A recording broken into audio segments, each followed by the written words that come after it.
नमस्कार, मैं श्यामगिरी। आप देख रहे हैं टीएफडी न्यूज 24। टीएफडी न्यूज 24 में आप सभी दर्शकों का स्वागत है। महाराष्ट्र के अंदर इंडिया गठबंधन में फिर एक बार टूट। आप दर्शकों को मैंने कई बार अपने प्रोग्राम में यह कहा था कि महाराष्ट्र के अंदर उद्धव ठाकरे की शिवसेना और एनसीपी शरद पवार में फिर टूट होगी। भारतीय जनता पार्टी ने यह सोच लिया है कि किसी भी क्षेत्रीय दल को खड़ा नहीं होने देंगे। उद्धव ठाकरे की शिवसेना को भारतीय जनता पार्टी ने तोड़कर एकनाथ शिंदे को शिवसेना सौंप दी थी और उद्धव ठाकरे ने नई पार्टी खड़ी की थी। 9 सांसद चुन के आए, 20 विधायक हैं उनके पास। कांग्रेस के पास 13 सांसद और 16 विधायक और एनसीपी शरद पवार के पास 8 सांसद और 10 विधायक। उद्धव ठाकरे और शरद पवार छोटी पार्टी हैं, कम लोग हैं, तो उन्हें तोड़ने में बड़ी आसानी होगी। इसीलिए 7 सांसद उद्धव ठाकरे के तोड़े जा रहे हैं।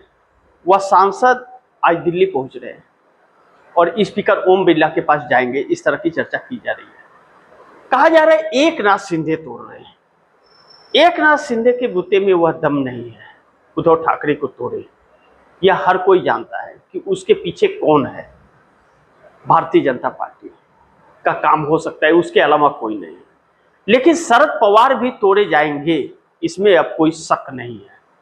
लेकिन क्या 7 उनके तोड़ करके और 6 शरद पवार के तोड़ करके 7, 6, 13 से काम हो जाएगा? तो टीएमसी को तोड़ने के बाद 112 की संख्या हो गई है एनडीए गठबंधन की, और 13 तोड़ने के बाद में यह संख्या बढ़ करके 25 की हो जाएगी। लेकिन फिर भी भारतीय जनता पार्टी को जो मकसद से तोड़ रही है उसके लिए 69 चाहिए, 369। तो 369 और 325 के बीच फासला बहुत काफी रहता है, 44 सांसदों का। तो डीएमके को जो कोशिश कर रही थी कि समर्थन देगा, डीएमके के स्टालिन ने डिलिमिटेशन बिल पे कहा कि हम समर्थन नहीं करेंगे। लेकिन कुछ कहा नहीं जा सकता अभी, क्योंकि डीएमके हार चुकी है तमिलनाडु में, तो वह दे भी सकती है मोटे रकम पर। लेकिन अब मूल रूप से या तो अखिलेश यादव टूट जाए, तो अखिलेश यादव के पास 44 है ही नहीं कि जो टूटे। तो लाजमी है कि अखिलेश यादव टूटेंगे जरूर। मानसून सत्र के पहले अखिलेश यादव का भी नंबर आ सकता है। क्या कांग्रेस को भी तोड़ लेगी? 99 सांसद हैं, तो कांग्रेस को तोड़ने के लिए भारतीय जनता पार्टी को तकरीबन 75 सांसद तोड़ने पड़ेंगे। पॉसिबल है क्या?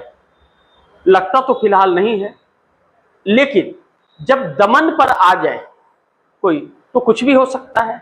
और एक दमनकारी पार्टी भारतीय जनता पार्टी बन चुकी है इस वक्त, जो चुनाव जीत नहीं सकती सामदंड भेदभाव के बावजूद, तो पार्टियों को तोड़ रही है।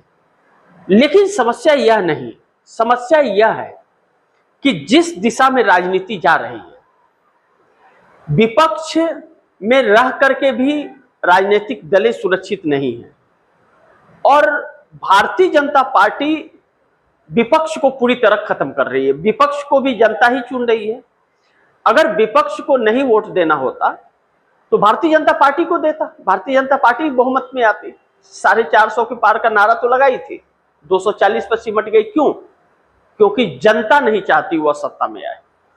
लेकिन नीतीश नायडू, जिसे इस देश का 2 गद्दार कहा जाता है, लोग कहते हैं, मैं नहीं कहता हूं, इन लोगों के समर्थन के बाद जो तानाशाहियां मोदी की बढ़ी है, वह इस देश के लोकतंत्र और संविधान का दमन कर रही है।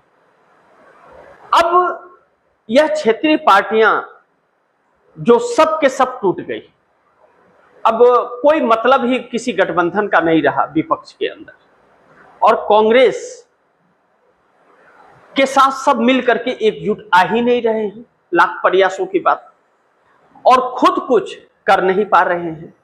ऐसे में राहुल गांधी का छात्रों के साथ संवाद कितना रंग लाएगा? क्या राहुल गांधी वह मुहिम तैयार कर पाएंगे जो कभी कांग्रेस ने मुहिम तैयार करके पूरे देश के अंदर अंग्रेजों को भगा दिया था? एक बात तो इस देश को समझना पड़ेगा, इस वक्त सत्ता आरएसएस का है और आरएसएस एक दमनकारी संगठन है।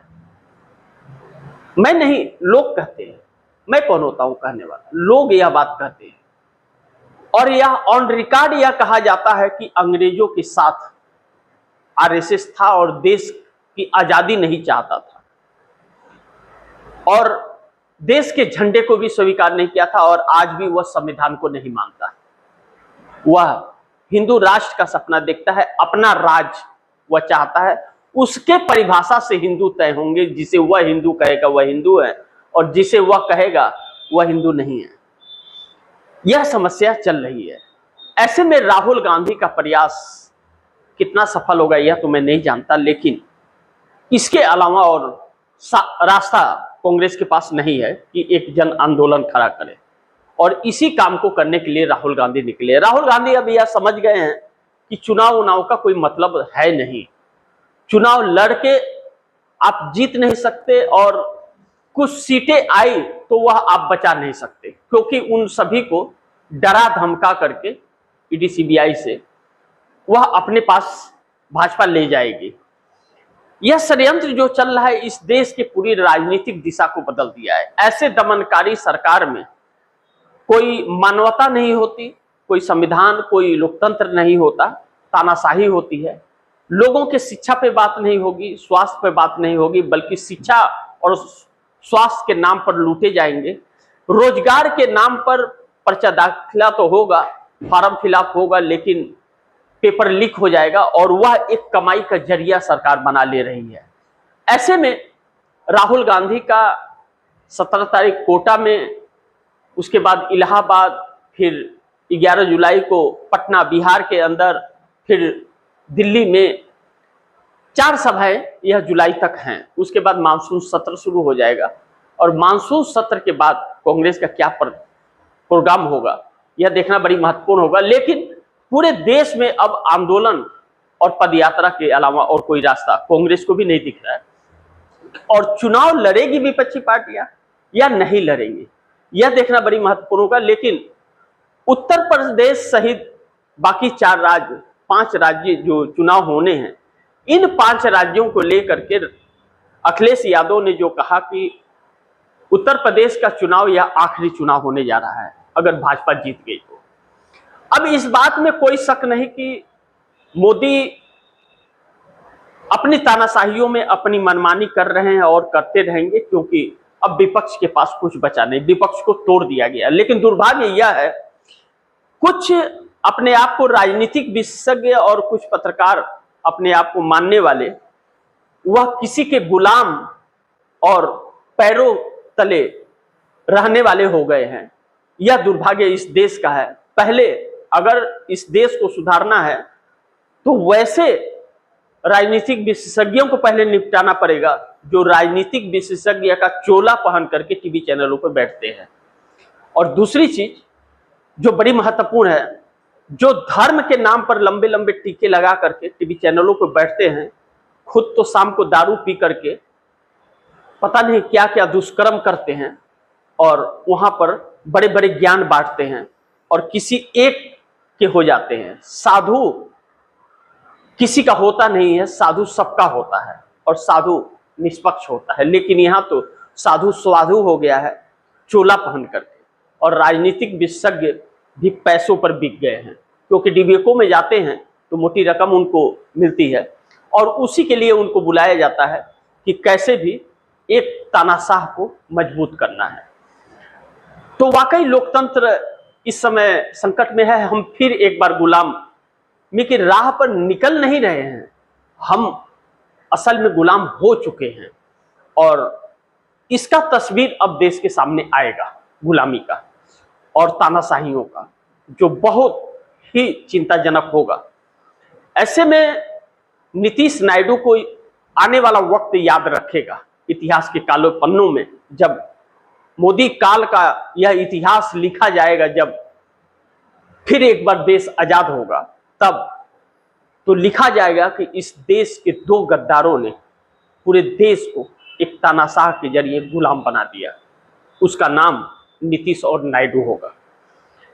एकनाथ शिंदे महाराष्ट्र में उद्धव ठाकरे के तोड़ रहे, डायरेक्टली उनका नाम है, भाजपा बैक से है और पैसे दे रही है, 15-15 करोड़ में बिक रहे हैं सांसद कहा जा रहा है, लेकिन वह सांसद बिक नहीं रहे हैं। असल में वह तो बड़ी ईमानदार हैं, वह डर से जा रहे हैं, डंडे के।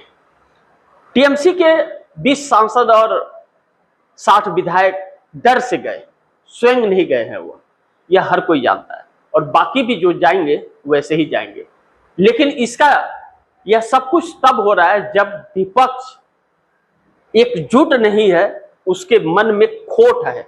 इसलिए अगर वह एक हो जाता निजी स्वार्थ को छोड़कर, जैसा राहुल गांधी कहते थे कि यह वक्त लड़ने का नहीं है, यह वक्त देश बचाने का है, लेकिन दुर्भाग्य है कि वह छोटे छोटे दल जो अपने अपने क्षेत्रों में अपनी दमदारी रखते थे, वही सबसे बड़े गद्दार निकले। इसके लिए जब घर में फूट होती है तो बाहर वाला फायदा उठाता है। इस वक्त देश के साथ भी वही हो रहा है। तो इन क्षेत्रीय पार्टियों को क्या करना है वह देश जाने, लेकिन अब फिर एक बार आजादी की लड़ाई लड़ने की तैयारी करनी पड़ेगी देश को, या फिर गुलामी के राह पर जाने के लिए तैयार रहना पड़ेगा। बाकी आप दर्शक क्या सोचते हैं और आप दर्शकों की क्या राय है, क्या सुझाव है, कमेंट बॉक्स में जरूर दीजिएगा। इस खबर को ज्यादा से ज्यादा शेयर कीजिए, अपने दोस्तों को भी कहिएगा आगे शेयर करें। और आपने अगर टीएफडी न्यूज़ 24 को सब्सक्राइब नहीं किया, सब्सक्राइब कर लीजिए, अपने दोस्तों को भी कहिएगा सब्सक्राइब करें। मिलते हैं अगली खबर के साथ, तब तक के लिए नमस्कार।